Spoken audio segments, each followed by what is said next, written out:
Self esteem അല്ലെങ്കിൽ ആത്മാഭിമാനം ഇതൊരു ഫീലിംഗ് മാത്രമല്ല, നമുക്ക് തന്നെ ഉണ്ടാക്കിയെടുക്കാൻ പറ്റുന്ന ഒരു സിസ്റ്റമാണെന്ന് പറഞ്ഞാൽ നിങ്ങൾ വിശ്വസിക്കുമോ? അതെ, നഥാനിയൽ ബ്രാൻഡന്റെ ആത്മാഭിമാനത്തിന്റെ 6 തൂണുകൾ എന്ന ആശയത്തെക്കുറിച്ചാണ് നമ്മളിന്ന് സംസാരിക്കാൻ പോകുന്നത്. ഇത് എങ്ങനെ പ്രാവർത്തികമാക്കാം എന്ന് നമുക്ക് നോക്കാം, അല്ലേ? നമുക്ക് ഈ ഒരു ഐഡിയയിൽ നിന്ന് തുടങ്ങാം. നമ്മുടെ ശരീരത്തിനൊരു ഇമ്മ്യൂൺ സിസ്റ്റമില്ലേ, അസുഖങ്ങൾ വരുമ്പോൾ നമ്മളെ പ്രൊട്ടക്റ്റ് ചെയ്യാൻ? അതുപോലെ തന്നെയാണ് മനസ്സിന്റെ കാര്യത്തിൽ സെൽഫ് എസ്റ്റീം. നല്ലൊരു ആത്മാഭിമാനം ഉണ്ടെങ്കിൽ അത് നമ്മുടെ മനസ്സിന്റെ ഇമ്മ്യൂൺ സിസ്റ്റം പോലെയാണ്. എന്തെങ്കിലും വിമർശനങ്ങൾ കേൾക്കുമ്പോഴോ ഒരു പരാജയം സംഭവിക്കുമ്പോഴോ തളർന്നു പോകാതെ അതിൽ നിന്ന് റിക്കവർ ആകാനും മുന്നോട്ടു പോകാനുമുള്ളൊരു ശക്തി, അതാണ് ഹെൽത്തി സെൽഫ് എസ്റ്റീം നമുക്ക് തരുന്നത്. അപ്പോ എന്താണ് ശരിക്കും ഈ ആത്മാഭിമാനം? ബ്രാൻഡിന്റെ അഭിപ്രായത്തില് ഇതിന് 2 പ്രധാന ഭാഗങ്ങളുണ്ട്. ഒന്നാമത്തേത് സെൽഫ് എഫിക്കസി, അതായത് ജീവിതത്തിലെ വെല്ലുവിളികളെ നേരിടാൻ എനിക്ക് കഴിയും, എനിക്ക് ചിന്തിക്കാനും പഠിക്കാനും പ്രശ്നങ്ങൾ പരിഹരിക്കാനും സാധിക്കുമെന്നുള്ളൊരു ആഴത്തിലുള്ള വിശ്വാസം. രണ്ടാമത്തേത് സെൽഫ് റെസ്പെക്റ്റ്, അതായത് ഞാൻ സന്തോഷത്തിനും വിജയത്തിനും യോഗ്യനാണ് എന്ന് തോന്നല്.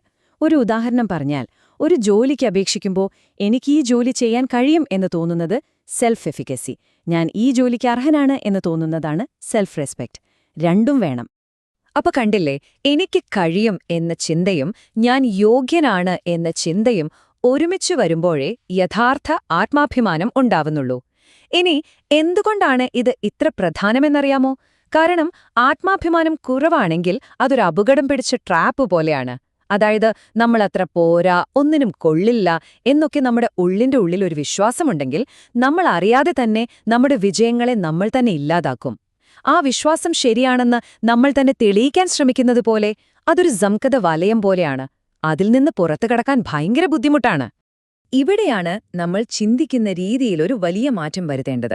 ആത്മാഭിമാനം എന്ന് പറയുന്നത് എവിടെയോ നഷ്ടപ്പെട്ടുപോയ ഒരു താക്കോല് പോലെ തപ്പിയെടുക്കേണ്ട ഒന്നല്ല.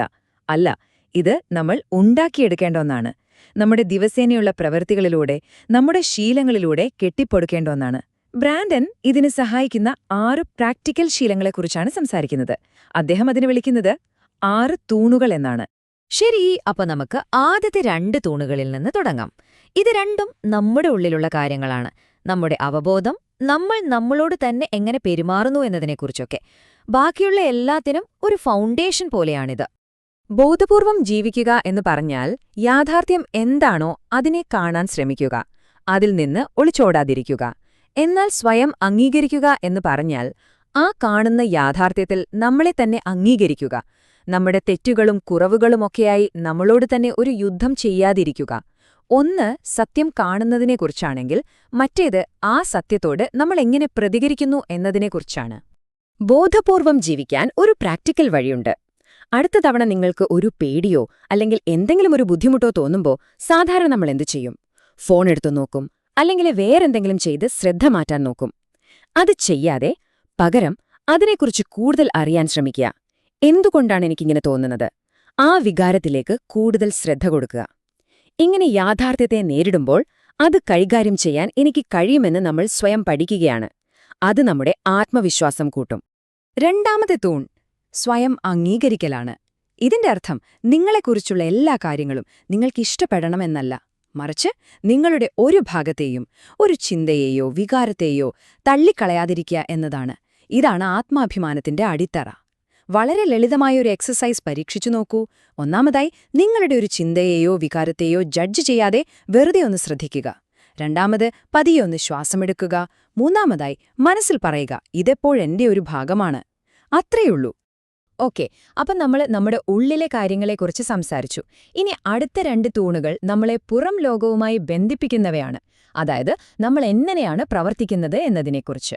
ഉത്തരവാദിത്വവും അതുപോലെ നമ്മുടെ നിലപാടുകൾ ഉറപ്പിച്ചു പറയുന്നതും ഇവിടെയാണ് വരുന്നത്. ഇതിങ്ങനെ ചിന്തിക്കാം. സ്വയം ഉത്തരവാദിത്തം എന്ന് പറഞ്ഞാൽ എന്റെ ജീവിതത്തിലെ തീരുമാനങ്ങളുടെ ഉടമസ്ഥൻ ഞാനാണ് എന്ന തിരിച്ചറിവാണ്. ഞാനാണ് ഡ്രൈവിംഗ് സീറ്റിൽ. ഇനി സ്വയം ഉറപ്പ് എന്ന് പറഞ്ഞാലോ, എന്റെ ചിന്തകളും ആവശ്യങ്ങളും മൂല്യങ്ങളും പ്രകടിപ്പിച്ചുകൊണ്ട് ഞാൻ എന്നെ തന്നെ ബഹുമാനിക്കുക എന്നതാണ്. അപ്പോ ഒന്ന് ഉടമസ്ഥാവകാശത്തെക്കുറിച്ചും മറ്റൊന്ന് ആ ഉടമസ്ഥാവകാശം പ്രകടിപ്പിക്കുന്നതിനെക്കുറിച്ചും പറയുന്നു. ഇത് വളരെ പ്രധാനപ്പെട്ട ഒരു ചോദ്യത്തിലേക്ക് നമ്മളെ കൊണ്ടുപോകുന്നു. ഒരു നിമിഷം ആലോചിച്ചു നോക്കൂ. നിങ്ങളുടെ ജീവിതത്തിൽ ഒരു വലിയ പ്രശ്നം വരുമ്പോൾ ആരാണ് നിങ്ങളെ രക്ഷിക്കാൻ വരുമെന്ന് നിങ്ങൾ പ്രതീക്ഷിക്കുന്നത്? ഇതിന്റെ ഉത്തരം ചിലപ്പോൾ കേൾക്കാനൊരു സുഖം കാണില്ല, പക്ഷെ ഇതാണ് സത്യം. ആരും വരുന്നില്ല. ഇത് കേൾക്കുമ്പോൾ ഒരു നിരാശ തോന്നാമെങ്കിലും ഇതിലൊരു വലിയ ശക്തി ഒളിഞ്ഞിരിപ്പുണ്ട്. കാരണം ആരും വരുന്നില്ലെങ്കിൽ അതിന്റെ അർത്ഥമെന്താ? മാറ്റം വരുത്താനുള്ള കഴിവും പ്രശ്നപരിഹാരവും നിങ്ങളുടെ കയ്യിൽ തന്നെയാണ്. അപ്പൊ ഇതെങ്ങനെ പരിശീലിക്കാം? വളരെ സിമ്പിളാണ്. അടുത്ത തവണ എന്തെങ്കിലും ഒരു പ്രശ്നം വരുമ്പോൾ ഇത് ആരുടെ തെറ്റാണ് എന്ന് ചിന്തിക്കുന്നതിന് പകരം ഇതിനെക്കുറിച്ച് എനിക്കിപ്പോൾ എന്ത് ചെയ്യാൻ കഴിയും എന്ന് സ്വയം ചോദിക്കുക. ആ ഒരൊറ്റ ചോദ്യം മതി നിങ്ങളെ ഒരു ഇരയുടെ സ്ഥാനത്ത് നിന്ന് കാര്യങ്ങൾ നിയന്ത്രിക്കുന്ന ഒരാളായി മാറ്റാൻ. ഒരു കാര്യം വ്യക്തമാക്കാം.